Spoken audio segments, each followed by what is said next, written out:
একগুচ্ছ দাবিকে সামনে রেখে বৃহস্পতিবার বিএসএনএল অফিসের সামনে বিক্ষোভ প্রদর্শন করলেন ভারতীয় দূরদর্শনের মঞ্চের কর্মীরা। অস্থায়ী কর্মীদের নিয়মিত করা এবং বেতন বৈষম্য দূর করার দাবিতেই এই আন্দোলন, বলেছেন সংগঠনের নেতৃত্ব চিন্ময় বিশ্বাস। তিনি বলেন, বিভিন্ন দাবি দাওয়া নিয়ে আগেও বেশ তারা কয়েকবার বিএসএনএল এর আধিকারিকের সাক্ষাৎ করেছেন, কিন্তু আজ পর্যন্ত তাদের দাবি দাওয়া পূরণের বিষয়ে কোনো ধরনের উদ্যোগ গ্রহণ করেনি আধিকারিকরা। কেন করছেন না, এর কোনো সদুত্তর তারা দিচ্ছেন না। দীর্ঘদিন ধরেই বিএসএনএল এর মধ্যে তারা কাজ করে যাচ্ছেন। এখানে ইঞ্জিনিয়ার থেকে শুরু করে বিভিন্ন টেকনিক্যাল স্টাফ আছেন। তারা যুগ যুগ ধরেই অস্থায়ী কর্মচারী হিসেবে কাজ করছেন। তাদের নেই ছুটি, নেই এলটিসি থেকে শুরু করে অন্যান্য সুযোগ সুবিধা।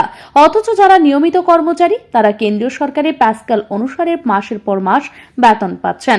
যারা বেশি কাজ করছেন তাদের বেতন কম, আর যারা কাজের কোনো দায়িত্ব পালন করছেন না তাদের বেতন বেশি। এই নীতিতে চলছে বিএসএনএল। তিনি অভিযোগ করেন, আধিকারিকদের কারণেই দিনের পর দিন বিএসএনএল এর পরিষেবা থেকে মানুষ বঞ্চিত হচ্ছেন। এখন বিএসএনএল এর টাওয়ার ব্যবহার করে বিভিন্ন বেসরকারি কোম্পানিগুলি ব্যবসা করে মোটা অঙ্কের অর্থ কামিয়ে চলেছে। আর বিএসএনএল এর নিজস্ব সবকিছু থাকা সত্ত্বেও দিনের পর দিন ব্যবসা নিচের দিকে চলে যাচ্ছে। এর জন্য আধিকারিকদের দায়ী করেন চিন্ময় বিশ্বাস।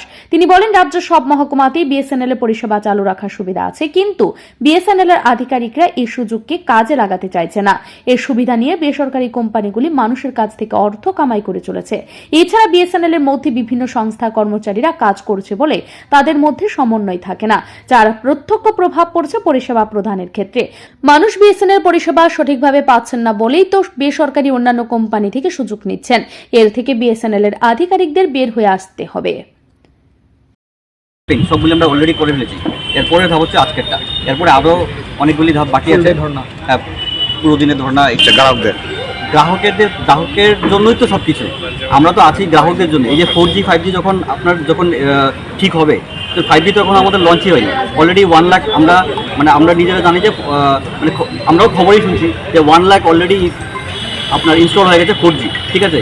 কিন্তু দেখুন, এখানে আমরা সবাই ব্যস্ত, সারাক্ষণ খালি কমপ্লেন নিয়ে যে এখানে ফোন যাচ্ছে না, সেখানে ফোন যাচ্ছে না। কেন হচ্ছে না?